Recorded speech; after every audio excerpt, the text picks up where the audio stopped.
சூத்திரம்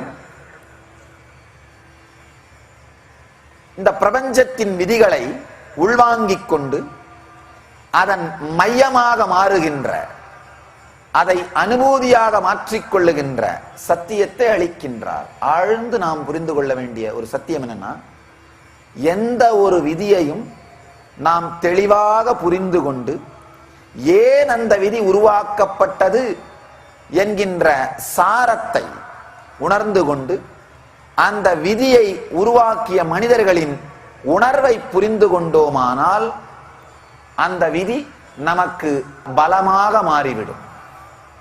அது எந்த துறையாக இருந்தாலும், இப்போ அப்படிங்கிற துறையில பல்வேறு விதிகள் இருக்கின்றன. விதிகளை மாத்திரம் தெரிந்து கொண்டு செய்பவர் ஒரு சாதாரண மருத்துவர். சில நேரத்துல கம்பவுண்டர்கள் கூட அந்த விதிகளை மாத்திரம் தெரிந்து கொண்டு மருந்தை கொடுக்க ஆரம்பிச்சிடுறாங்க. கால் வலிக்கு கருப்பு மாத்திரை, தலைவலிக்கு பச்சை மாத்திரை, வயிற்று வலிக்கு வெள்ளை மாத்திரை. சாதாரண நிலையில் மட்டும்தான் அவர்களால் விளையாட முடியும், அதுக்கு மேல தாண்ட முடியாது. அதை தாண்டி அந்த விதிகள் ஏற்படுத்தப்பட்ட காரணத்தை தெரிந்து கொள்பவர் ஆராய்ச்சி செய்கின்ற விஞ்ஞானி.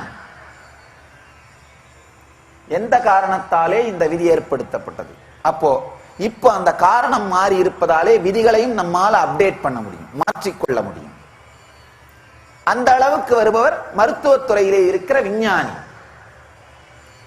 அதை தாண்டி இந்த விதிகளின் மையம் எந்த மன அமைப்பிலிருந்து இந்த விதிகள் பிறக்கின்றதோ அந்த மன அமைப்பையே உணர்ந்த மனிதன்தான் மருத்துவத்துறையின் மூல புருஷன்.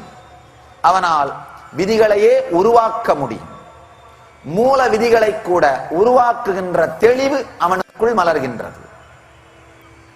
இந்த மூல புருஷனாக மாறுபவர்களைத்தான் ரிஷிகள்னு சொல்றோம். நம்முடைய உபநிடங்களிலே மந்திர திரஷ்டாக அப்படின்னு சொல்லுவோம். மந்திரங்களை உணருபவன்.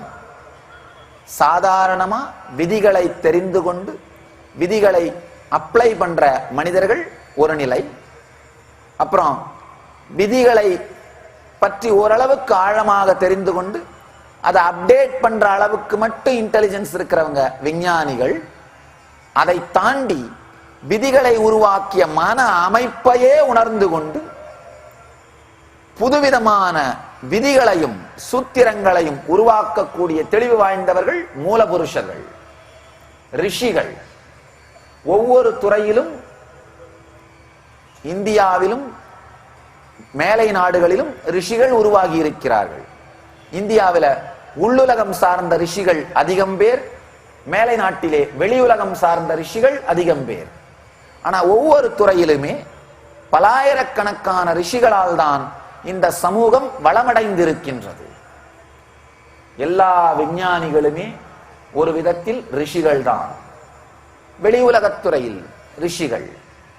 இப்போ நாம் இந்த பிரபஞ்சத்தின் விதிகளின் சாரத்தின் ரிஷியாக மாறுவதற்கு, இப்ப வெறுமனே விதிகளை தெரிந்து கொண்டு கடைபிடிப்பவன் சாதாரண நிலை மனிதன். அவன் வெறுமனே என்ன பண்றாரு, ஒரு கொஞ்சம் படிக்கிறார், வேலைக்கு போறார், ஒரு கல்யாணம் பண்ணிக்கிறார், 2-3 குழந்தை பெற்றுக்கிறார், கொஞ்சம் பணம் சம்பாதிக்கிறார், இறந்து போயிடுறார், அவ்வளவுதான். ஒன்னும் பெருசா சொல்லிக்கிற மாதிரி அவங்களுடைய வாழ்க்கையில எதுவும் நடக்கிறது இல்லை. ஒரு அன்பர் கேட்டாராம் இன்னொரு நண்பரை பார்த்து, ஐயா எனக்கு ஒரு சந்தேகம், ஏன் எல்லாருடைய கல்லறையிலையும் பிறந்த தேதி இறந்த தேதி 2 மட்டும் சொல்றாங்க? இவர் சொன்னாராம், பல பேருடைய வாழ்க்கையில அதை 2த்துக்கு நடுவுல சொல்லிக்கிற மாதிரி எதுவுமே நடக்கிறது இல்லை, அதனாலதான் பிறந்த தேதி இறந்த தேதி மட்டும் சொல்ல வேண்டியதா இருக்குன்னு. அது மாதிரி சராசரியாக வாழ்ந்து விட்டு போய்விடுகிற மனிதர்கள். அதை தாண்டி